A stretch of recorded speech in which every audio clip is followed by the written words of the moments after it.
মাইমা, আমি মাঠে যাইতেছি। আচ্ছা, কিন্তু মারো কে রে? ওই পুকুর কাটার একটা কাজ পাইছি ক্ষেতের মধ্যে, ওইটা কাইটটা দেখি কিছু টিয়া পয়সা আনতারিনি। মাটি ঘরের কাজটা না করলে হয় না। দেনছে হাটটির মধ্যে কেমন ঠোসা উঠে গেছে গা। কাজ না করলে খাইবা কি?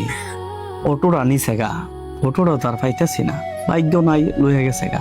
এখন তো কাজ করতে হবে, বুঝো না? আচ্ছা, তো সাবধানে কাজ করেন আর তাড়াতাড়ি আয় পড়েন। ঠিক আছে। কি গো, তোর জামাই কই? তাই না তো একটু খ্যাত গেছে। তোর জামাই তো খেতই বইরা থাকবো। কিস তোলা যে তুই যে আমার কাছে বিচার দিতেছে, বেড়া তো পুলিশ লয়ে আইবো।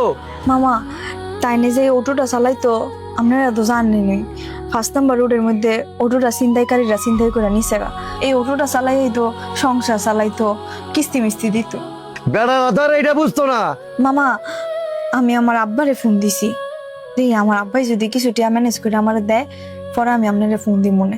আচ্ছা ঠিক আছে, তাইলে আমার জানাইস, গেলাম আমি। ভাবি আসসালামু আলাইকুম। ওয়ালাইকুম আসসালাম, ভালো আছো ভাই? আছি গো ভাবি, আলহামদুলিল্লাহ। ভাবি আয় পড়ছি বেড়াইতাম। আর কি ব্যাপার, তুমি কান্দতেছো নাকি? না, কান্তাছি না, কাপড় লাড়তে গিয়া কাপড়ের বাড়ি খাইছে চোখে, এটা লেগে পানি বেরিয়েছে। যাও যাও বোন, জামাই লয়ে ঘরে যাও।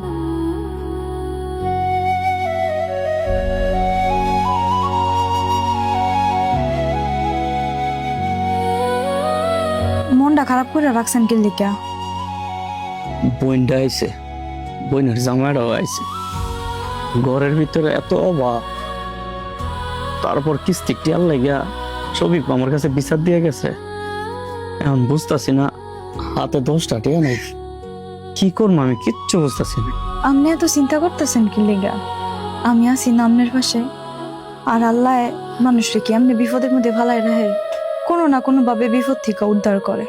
এই লো, এই কানি জিনিসটি বিক্রি করে দাও, বিক্রি করে যেই টিয়া আইবো সেই টিয়া দা কিস্তির ব্যয় ভাঙবা, আর যে বাকি টিয়া থাকবো সেটি মিলাইছিলা, আর যে রেনমেন আছে দিয়া ঘরের মধ্যে বাজার করে লইও। তুমি দেখছো তোমার ছোট বোনটা যাইছে, ছোট বোনটা বিষয় না, ছোট বোনের জামাই আছে লগে। এখন যদি তুমি ভালো মন্দ কিছু না করে দিতে পারো, পরে তো 2 দিন পরে তোমার বোনটারে গাড়াইবো। কানের জিনিস কি কোনো বিষয় হইলো নাকি? তোমার সম্মান তো আমারই সম্মান।